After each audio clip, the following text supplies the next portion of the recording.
On the frozen tundra of Green Bay, Wisconsin, the Green Bay Blizzard looked to knock out the Massachusetts Pirates. Not bad for a Chris Berman impersonation, right? Rumbling, bumbling, stumbling. I'll never do that again. I'm sorry, guys. It's just that NFL film stuff, man. It really just gets your blood flowing. But hey, welcome back to In the Alley, guys. My name is Cody. Glad you guys are along for another video where today we are previewing the Green Bay Blizzard and the Massachusetts Pirates. One team made the playoffs last year. One team did not. One team is looking to make a championship game this year. The other one, trying to make the playoffs, to be brutally honest with you. Trying to snap that streak of playoff drought years. I can't remember how many years it's been. 2019, I believe. So, got to start off strong here if you're Green Bay. If you're Massachusetts, I think you just keep with status quo. Simple as that. Let's go ahead and pull up the graphic here. Let's talk a little bit about 2023. We've done their previews. Go check them out if you want. We'll talk about Aaron's synopsis and his predictions and stuff like that later on. Let's go ahead and focus on this right now. Sunday, March 17th, 3:05 p.m. Central Time on YouTube and Caffeine TV. Massachusetts at Green Bay. Last season, the 4th best offense against the 8th best offense. 3rd best passing offense versus the 7th best passing offense. Kind of go down there. Good red zone offenses for both of them. However, this is where it gets a little tricky. The 12th best defense in terms of yardage and the 3rd best defense. Can Green Bay's defense step up? I know it's game 1. There could be some jitters and a learning curve on both sides of the ball. That's where Green Bay needs to stick it. They need to keep that defense involved here. They cannot let Massachusetts get too far ahead. Now, see those stats and everything along those lines? We're moving on. That was last season. Completely different players, maybe some different schemes, but it's a good gauge to see where they were at last year compared to this year. Let's talk about players to watch.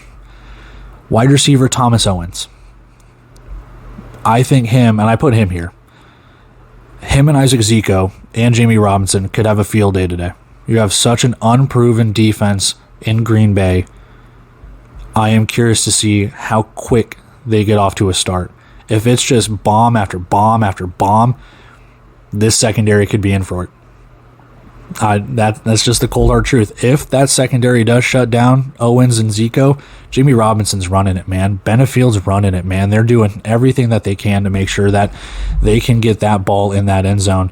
Obviously, that's the name of the game, but I look for them early and often to try and test the linebackers, I guess, and the secondary. It's as simple as that. If they can create a clean pocket, I think Massachusetts is going to be in for one hell of an offensive performance.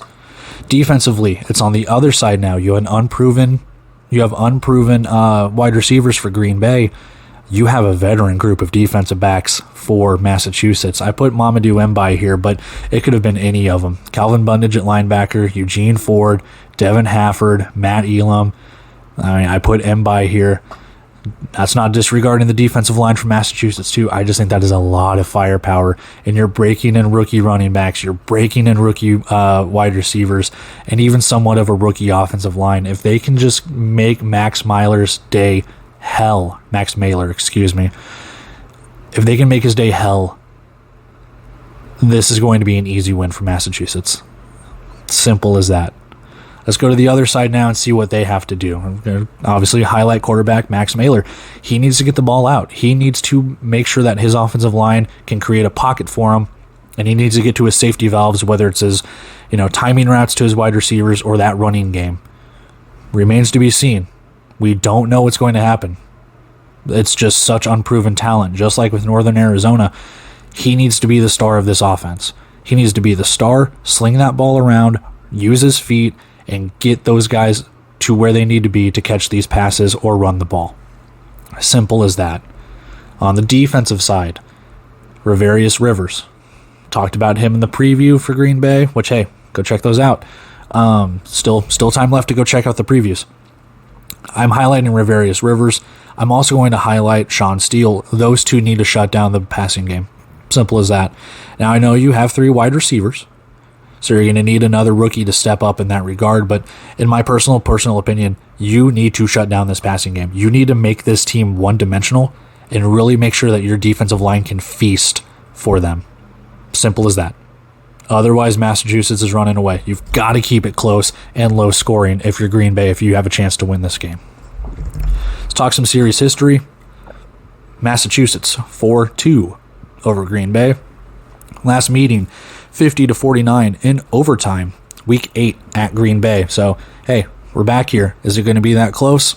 Maybe. We'll talk predictions later.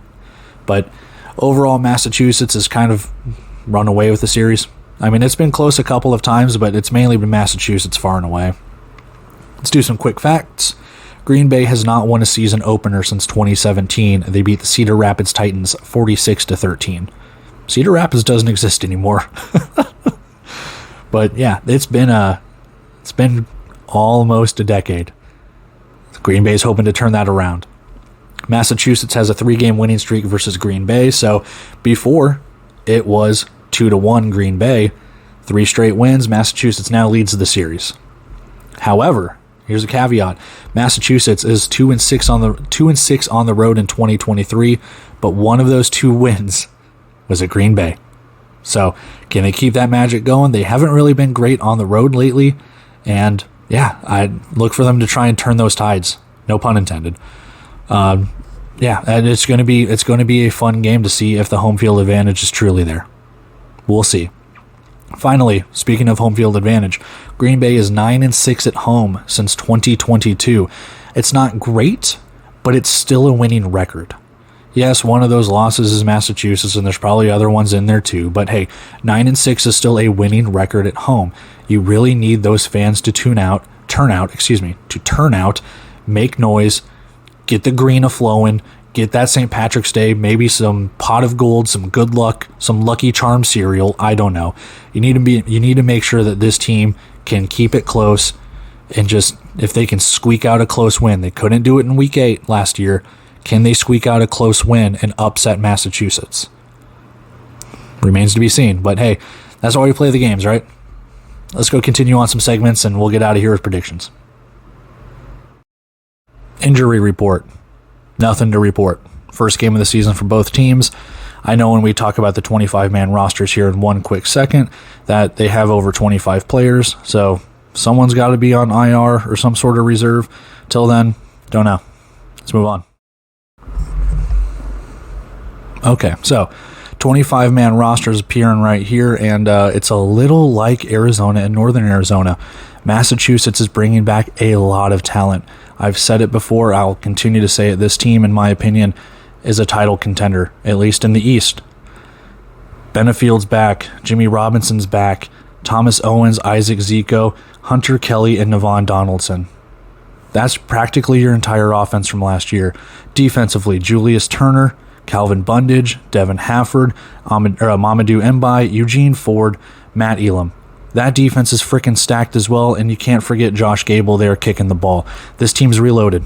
This team's ready to take it to the Eastern Conference Championship and try and get to the national championship game. On the other side, it's kind of like in Northern Arizona. When we look at Green Bay, they return Max Mailer. Okay, so you kind of have an established quarterback. You're bringing in some rookie running backs. The wide receivers are all rookies. You do get Trent Clark, which is good. Center, quarterback combination's pretty good there. And then defensively, you bring back Ravarius Rivers and Sean Steele II. Other than that, it's going to be tough to figure out this team. Can they catch fire? Can they catch lightning in a bottle? Whatever euphemism you want to use, sure. But right now, I'm just not sold. I think that unproven secondary and linebacking core is just not going to be enough to deal with Jimmy Robinson. It's not going to be enough to deal with Thomas Owens or Isaac Zico.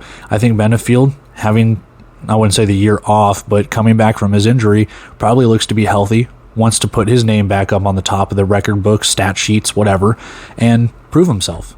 Defensively, you've got that secondary from Massachusetts that's going to feed on these rookie wide receivers. You've got Calvin Bundage that's probably going to feed on the rookie running backs.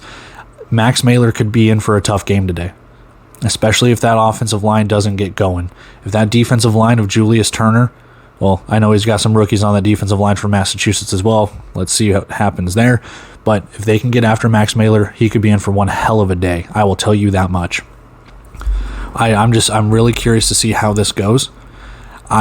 Just the amount of talent that Massachusetts brings back here. You look at those names, they've been here before, they know what to do. Massachusetts is going to win this game, guys. I don't even know if it's going to be close. I'll tell you predictions and stuff, Aaron's predictions and all of his stuff at the end as well, but just mine, I don't know. I think Massachusetts wins this one really handily. And again, we're looking at paper. This, again, I told you so's, whatever the case could be. I just see Massachusetts far and away winning this game. If that secondary of Ravarius Rivers and Sean Steele can shut down Isaac Zico and Thomas Owens, then you really need that defensive line and those linebackers to step up to stop Jimmy Robinson and stop Benefield from running. Simple as that. You need to get these wide receivers for Green Bay going as well. You need to get this team going quick. It needs to be a quick start, in my opinion. You cannot let Massachusetts get 14 points easy on you. It can't be 14-0. You have to keep this game close, maybe even low scoring, just like I said about Northern Arizona. Otherwise, I just think it's too much firepower on both sides of the ball. Massachusetts wins. That being said, let's continue with our segments. All right, on to the best bets here. We're going to be talking minus 3.5 for the Massachusetts Pirates, so they have to win by over a field goal. 3.5 point underdogs for Green Bay, so they can lose by a field goal or less, or win. Minus 148 money line for the Massachusetts Pirates, so it's juiced as the favorite. Plus 124 for Green Bay, so a little bit closer compared to yesterday's preview, but still, Massachusetts on the road are favored just like Arizona was. Your over-under is 91.5, so a little lower scoring, but they're still expecting some points here in the very first game between these two. However, I caution every time, the very first lines that come out, just brand new teams, you just never know what to expect. I got to go with the under on that one, but that is not my best bet. Let's go check that out really quick. Best bet, minus 3.5 for Massachusetts. That offense is potent. I said it in the Massachusetts preview. I think Massachusetts is a title contender this year. What they've brought back on defense, what they have on offense, we've talked about the 25-man roster. This team is loaded. Simple as that. Simple as that. Minus 3.5, book it. That's a simple. I know it was a close game, 50-49 last season, but not today. Not today. Minus 3.5 for the Massachusetts Pirates. Book it. Make some money. Let's go buy a house. Simple thing. Entertainment. Picture at your own risk. Simple, simple, simple. Read that stuff at the bottom. But hey, let's go see what Aaron has to say, and we'll get out of here with predictions. Okay. Aaron's IFL Corner. You remember our buddy Aaron? It's going to pop up right here. He's got his predictions, his synopsis, and again, I'll link it down below in this one as well. Go check out his preview on the UFL website, or UFL News Hub, not the actual website. Don't go there. It won't be there. UFL News Hub.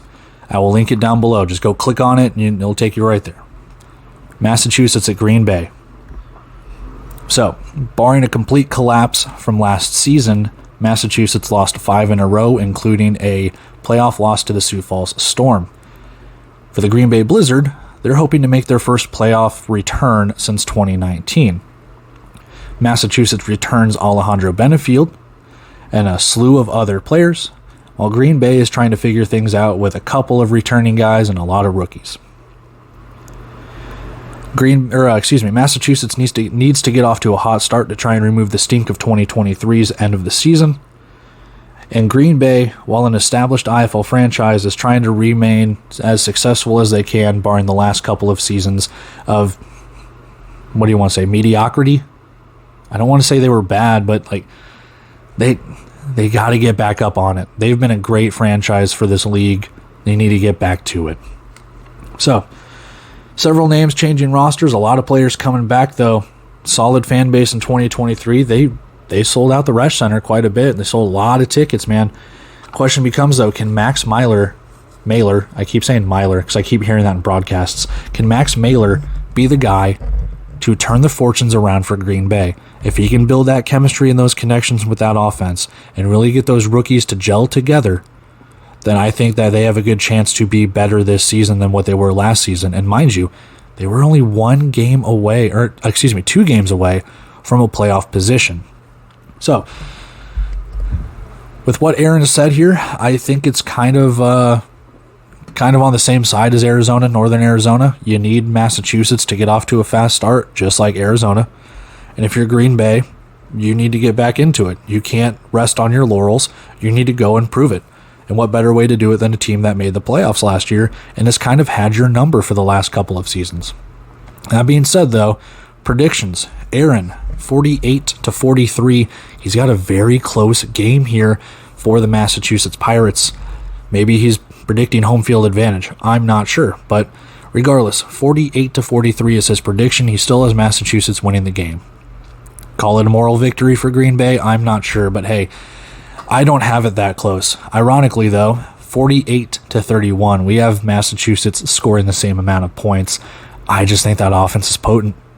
They're just going to pick up right where they left off last season. Yes, it was a collapse, but on the same side, I still think this team is going to score 40. They could score 50. It just depends on how good that defense for Green Bay comes in. I have 31 points for Green Bay. And just like Northern Arizona, I have a potential of that going lower. Not much lower, like maybe 27-28. I just think Massachusetts defense is going to really put the clamps down on the passing game and make this team one-dimensional. Make those rookie running backs work for it and really get after Max Mailer. Simple as that. That's how I see it. I just see Massachusetts kind of running away with it here. But those are my predictions. Those are Aaron's predictions. Those are Aaron's thoughts on this game. Again, go check out his stuff on the UFL News Hub. That being said, guys, I'm signing off for here. Signing off for today. Whatever. I'm signing off. I will catch you guys next week. We will start talking. I believe there's 2 games on Friday. Sioux Falls and Quad City, and I am spacing on the other one. I'm sure I'll pop up a little edit right here, but 2 games on Friday, so we'll be doing some previews midweek, and then we've got, quite a few games on Saturday too. Regardless, cross that bridge when we get there. I'm taking off here, guys. Simple stuff. Like, comment, subscribe, share, do whatever you want to do. Doesn't bother me if you don't like or whatever. It's fine. Just watch the videos. It's awesome. I love putting these out for you guys. It means a lot. It really means a lot for you guys to watch these videos, taking time out of my day to do this stuff. I love you guys. See you guys in the next video. Until then, see ya.